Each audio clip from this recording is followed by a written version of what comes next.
Bonjour mes frères et sœurs, que le Seigneur vous accorde paix, joie, consolation en toutes circonstances.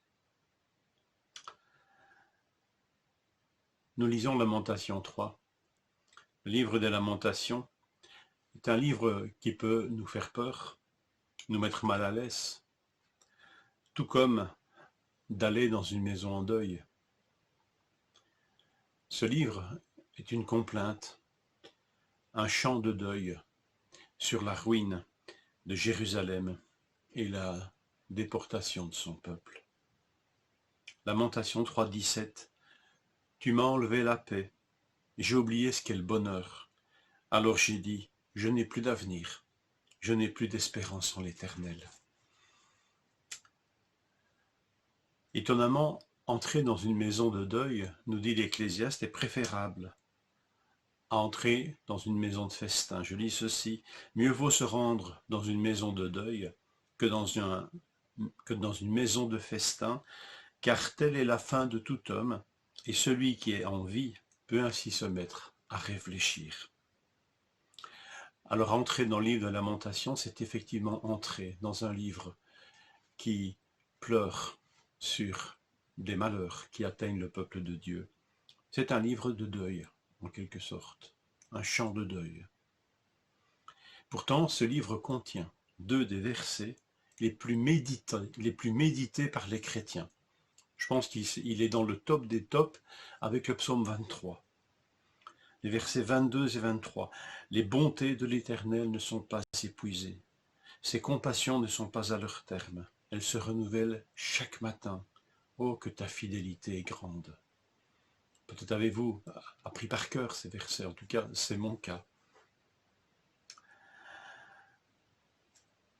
Dans le verset 17 que j'ai lu, le prophète Jérémie nous présente un cas de figure d'un croyant désespéré. Étonnant, n'est-ce pas? Pas définitivement, mais à un moment donné de sa vie. Je n'ai plus d'espérance en l'Éternel, je n'ai plus d'avenir. Et pourtant, ce désespoir profond est porté devant Dieu. En des mots que nous pouvons méditer à notre tour. Sur quoi je ne vais pas faire de grands commentaires.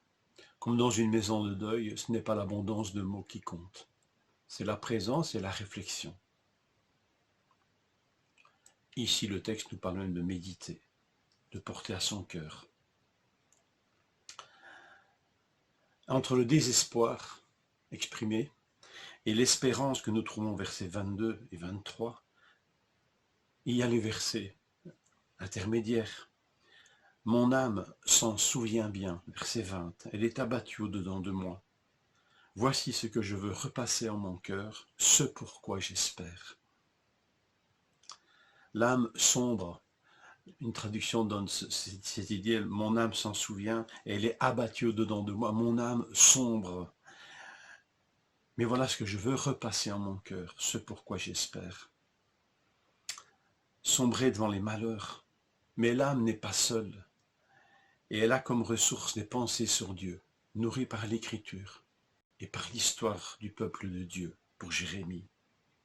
Il ne repasse pas dans son cœur un verset appris par cœur, mais on pourrait dire toute la pensée sur Dieu révélée dans sa propre expérience de vie avec le Seigneur, mais aussi au travers de toute l'histoire du peuple de Dieu contenue dans l'Écriture. C'est plus une pensée générale sur Dieu qu'un seul verset, mais elle est nourrie par Dieu lui-même. Il fait revenir dans son cœur la bienveillance, la compassion de Dieu, les compassions de Dieu au pluriel. Elles sont nouvelles chaque matin. En tant que chrétien, disciple de Christ, j'aimerais vous laisser ces quelques mots à propos d'un soleil levant, un soleil qui se lève tous les jours. Jésus-Christ, notre soleil levant, nous visite à cause de la bonté de Dieu. Et nous trouvons ceci dans Luc 1, 78 à 79. Et je les lis pour terminer cette réflexion, cette méditation matinale, que nous puissions repasser ces choses en nos cœurs, les faire remonter, les faire revenir dans nos cœurs.